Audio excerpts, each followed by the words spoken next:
Welcome to Astounding Stories of Space and Time. I'm Mordell, reading Tourmalin's Time Check by F. Anstey. Chapter 5, Periodic Drawings.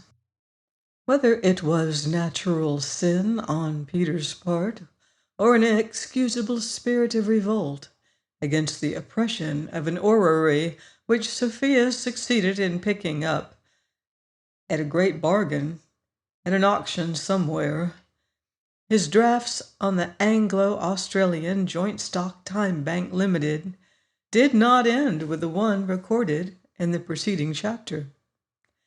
And which was more discreditable still, he no longer pretended to himself that he meant to stop until his balance was completely exhausted. His only care now was to economize, to regulate his expenditure by spreading his drawings over as long a period as possible. With this object, he made a careful calculation and found there were still several hours to his credit. Whereupon, lest he should yield to the temptation of drawing too much at any one time, he made out a number of checks for 15 minutes apiece, and limited himself to one a week, an allowance which, even under the severest provocation, he rarely permitted himself to exceed. These weekly excursions, short as they were a source of the greatest comfort to him, especially now that he had thrown off any idea of moral responsibility. By degrees he possessed himself of most of the back numbers, if they may be so termed, of his dual romance. At one time he found himself being presented by the grateful Sir William to his daughter, and now that he knew what service he had rendered the judge, he was less at sea than he would certainly have been otherwise. Another time he discovered himself in the act of dragging Miss Davenport unceremoniously back from the bulwarks. But here again his memory furnished him with a proper excuse for conduct, which, considering that he was not supposed to be acquainted with her, he might have found it difficult to account for satisfactorily. So, after all, there did seem to be a sort of method in the operation of the time checks, arbitrary as it appeared. One fact that went far to reconcile him to his own conscience was the circumstance that, though the relations he stood in towards both young ladies varied at each interview with the most bewildering uncertainty, so that one week he would be upon the closest and most confidential terms, and the next be thrown back into the conventional formality of a first introduction, these relations never again approached the dangerous level of sentiment which had so alarmed him. He flattered himself that the judicious attitude he was adopting to both was correcting the false impressions which might have, for that matter actually had, been given. He was always pleased to see them again, whichever one it was. They were simply charming friends, frank and natural and affected girls, and not too clever. Sometimes, indeed, he recognized and did his best to discourage symptoms of a dawning tenderness on their part, which it was not in his power to reciprocate. Peter was in no danger of losing his heart to either. Possibly the attractions of each served as a conductor to protect him from the influence of the other. He enjoyed their society, their evident appreciation of all he said and did, but that was all. And as they recognized that, there could be no closer bond than that of cordial friendship between them, he was relieved of all misgivings. Surely it was a blameless and legitimate manner, even for a married man, of spending the idle moments which belonged properly to the days of his bachelorhood. Still, he did not confide this harmless secret of his to Sophia. He might tell her when it was all over, but not so long as her disapproval could affect his plans.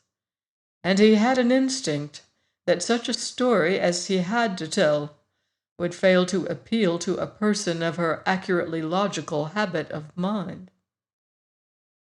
So, on one occasion, when he discovered that he had lost one of the loose checks he now carried constantly about with him, it was with a feeling very like panic that he reflected that he might have dropped it about the house, where its unusual form would inevitably provoke Sophia's curiosity, and he was much reassured when he was able to conclude, from the fact that she made no reference to it, that he must have lost it out of doors. It must have been some time after this before his serenity again met with a slight shock. He was walking up and down the deck with Miss Davenport, and it happened to be one of the days when he knew her very well indeed. "Sometimes," she was saying, "I feel as if I must speak to somebody." "You know where you will always find a very willing listener," he said with a kind of fatherly floweriness that he felt sat well upon him. "I didn't mean you," she said. "To some girl of my own age, I meant." "Oh," said Peter, "well, that's a very natural feeling, I'm sure. I can quite understand it." "Then you wouldn't mind? You wouldn't be angry if I did?" she said, looking up at him with her great, childishly serious eyes. "My dear child," said Peter, getting more fatherly every moment, "how could I possibly object to your speaking to any lady on board if you want to?" He would have liked to make one or two exceptions, perhaps, but he thought he had better not. "I'm so glad," she said, "because I did. This very morning I did so want someone to advise me, to tell me what a girl ought to do, what she would do herself in my place." "Ah," said Peter sympathetically, "it is a difficult position for you, no doubt." "And for you, too," she said quickly. "Remember that." "And for me, too, of course," said Peter, assenting, as he always did now from habit, to anything he did not understand at the moment. "My position might be described as one of difficulty, certainly. And so you asked advice about yours, eh?" "I couldn't very well help myself," she said. "There was a girl a little older than I am, perhaps, sitting next to me on deck, and she mentioned your name, and somehow, I hardly know how it came about, but she seemed so kind and so interested in it all that, well, I believe I told her everything. You aren't angry with me, are you, Peter?" She had been making a confidant of Miss Tyrrell. It was awkward, extremely awkward and annoying, if, as he began to fear, her confidences were of a tender character. "I'm not exactly angry," he said, "but I do think you might be more careful whom you speak to. What did you tell her?" "Oh," she said, with the same little quiver in her underlip he had noticed before. "That is no answer?" said Peter. It certainly was none for him. "Tell me what you said." "Oh, I told her about you and about me and about him." "Oh," said Peter, "about me and you and him. Well, how did she take it?" "She didn't say very much. She turned very pale. It was rather rough at the time, and I don't think she can be a very good sailor, for before I had even finished, she got up and went below, and I haven't seen her since." "But you told her about him," he persisted, "and when you say him, I presume you refer to—" Here he paused expectantly. "Of course," she answered with a touch of impatience. "Who else should I be likely to refer to?" "It's excessively absurd," said Peter, driven to candor at last. "I remember perfectly that you did mention all the circumstances at the time, but I've a shocking memory for names, and just for the moment I find it difficult to recall where he comes in exactly. Curious, isn't it?" "Curious?" she said passionately. "It's abominable." "It is," agreed Peter. "I quite admit that I ought to know, only I don't." "This is cruel, unmanly," she said brokenly. "How could you forget? How can you insult me by pretending that you could forget such a thing as that? It is odious of you to make a joke of it all, when you know perfectly well that—" "My dear young lady," he declared as she left her speech unfinished, "I am as far from any disposition to be jocular as ever I was in my life. Let me beg you to be a little more explicit. We seem to have got into a trifling misunderstanding, which I'm sure a little patience will easily put right." "Put right?" said Sophia behind him. "I was not aware, Peter, that the clock was out of order. What is the matter with it?" He almost staggered back from the chimney-piece, upon which he had found himself leaning in an attitude of earnest persuasion. I was only thinking, my love," he said, "that it wanted regulating." "If it does," said Sophia, "you are hardly the proper person to do it, Peter. The less you meddle with it, the better, I should think." "Perhaps so, my dear Sophia, perhaps so," said Peter, sitting down with the utmost docility. He had narrowly escaped exciting suspicion. It was fortunate that there was nothing compromising in the few words she had overheard, but he must not allow himself to be caught so near the clock again. He was not a little disturbed by the tenor of this last interview. It was bad enough that in some way he seemed to have seriously displeased Miss Davenport, but besides that he could not contemplate without uneasiness the probable effect which her confidences, whatever their exact purport, might have upon Mr. L., for hitherto he had seen no necessity to mention to one young lady that he was even distantly acquainted with the other. As he never by any chance drew them both together, there seemed no object in volunteering such information. But this only made him more apprehensive of a scene when his next turn with Mr. L arrived.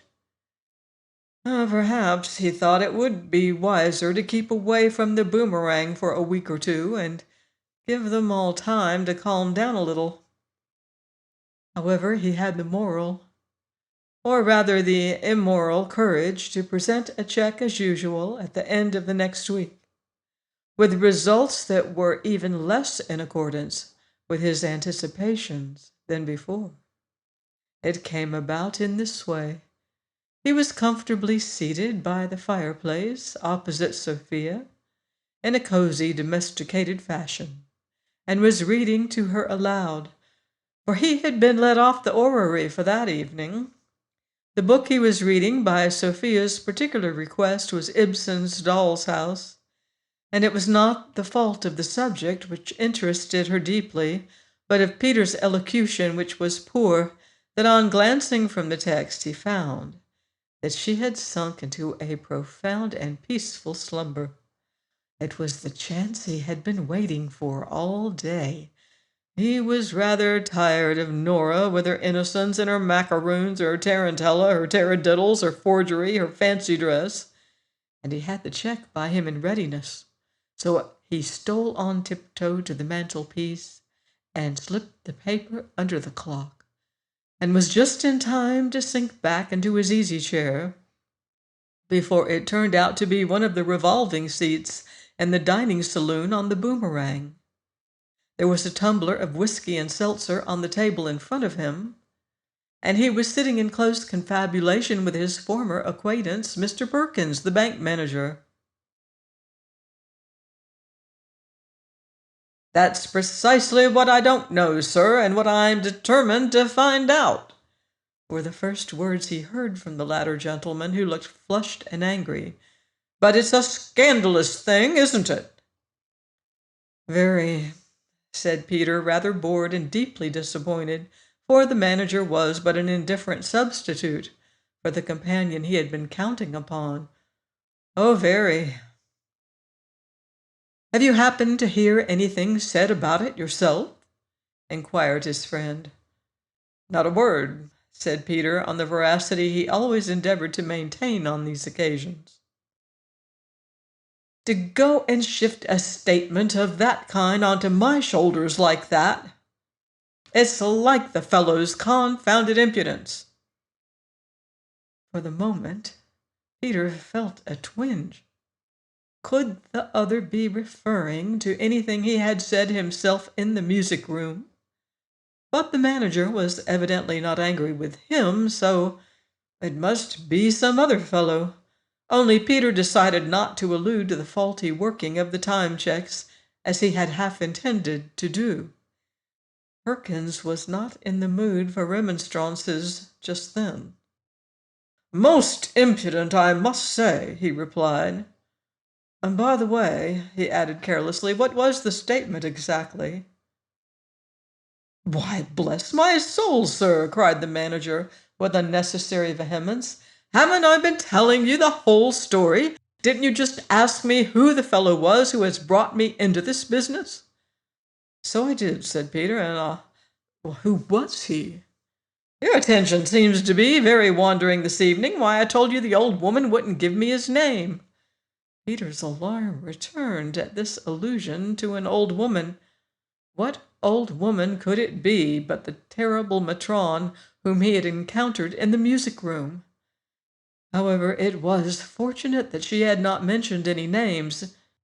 Perkins knew that he had put all the blame of his entanglements upon the manager's broad shoulders. He would certainly consider it an ungrateful return for what was intended as a kindness. So you said before, he remarked, some old women are so obstinate.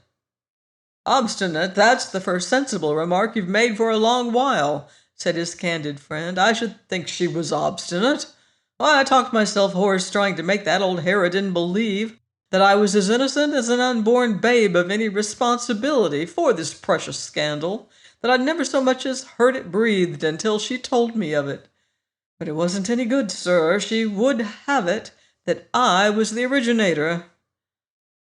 So you were, thought Peter, though he prudently refrained from saying so.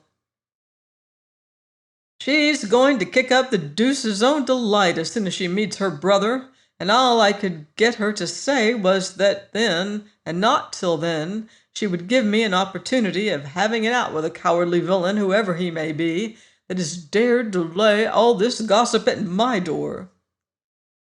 Peter did not quarrel with this arrangement of the old lady's, for he would certainly not be on board the Boomerang when she arrived at Plymouth. Ah, he said, with as much interest as he could display in a subject that did not concern him. He'll find that unpleasant, I dare say. I think he will, said Mr. Perkins emphatically, unless he retracts his infamous calumny. I'll kick him from one end of the ship to the other. Involuntarily, Peter's eyes sought his friend's boots, which, as he sat in a corner seat with his feet extended, were much in evidence. They were strong, suitable boots, stouter than those generally worn on a sea voyage, and Peter could not repress a slight shudder. From one end of the ship to the other, he repeated. That's rather a long way. Quite long enough for him, though not nearly long enough for me, said the manager. I'll teach him to mix me up in these squabbles when I find him, sir, when I find him. Here, steward, bring me some more of these dry biscuits. You'll have some more, won't you? But Peter was not in the vein for dry biscuits at that moment, and the manager continued. By the by, you might help me in this if you only will. I want to find out, if I can, before we reach Gib, who this fellow is. But the less I talk about the affair, the better. Oh, yes, said Peter. I wouldn't talk about it at all, if I were you. No, I dare say you're right. Can't be too careful with an old cat like that. Well, what I want you to do is to try and find out quietly, you know, who this infernal fellow is. Well, I dare say I could do that, said Peter. No one would think a mild, innocent-looking little chap like you had any particular motive for asking. You might ask some of the men in the smoking room and pick up some clue or other." "So I might," said Peter. "Good idea." "Or I'll tell you what. You might pump the old lady for me, eh?" "I don't think I quite care about pumping the old lady," said Peter, "but anything else I'll do with pleasure."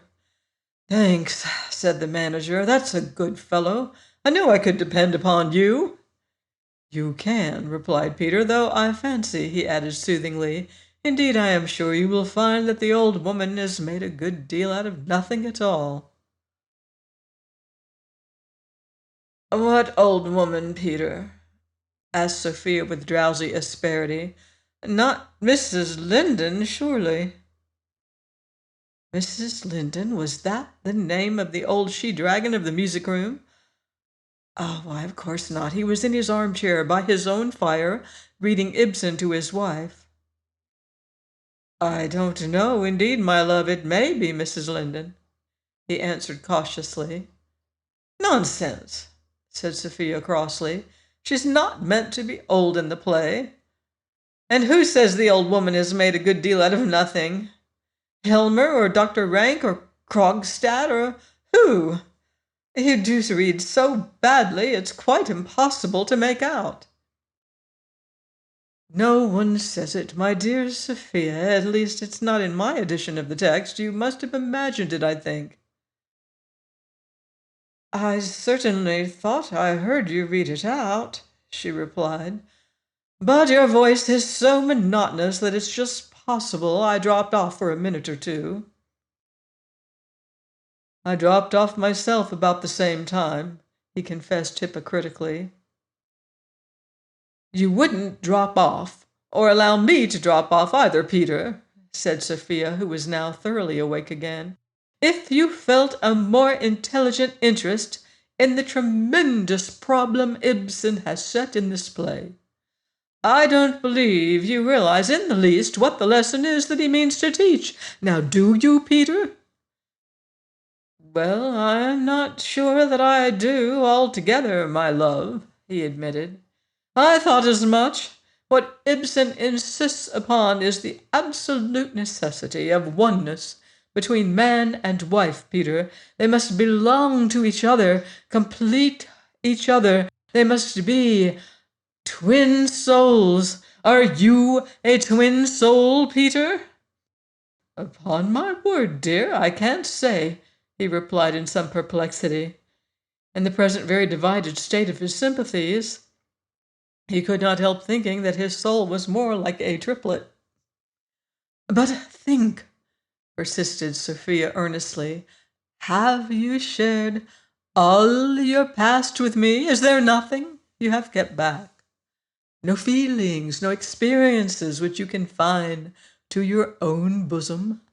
When you left me to take that voyage, you promised that nothing should induce you to be more than civil to any woman, however young and attractive, with whom fate might bring you in contact.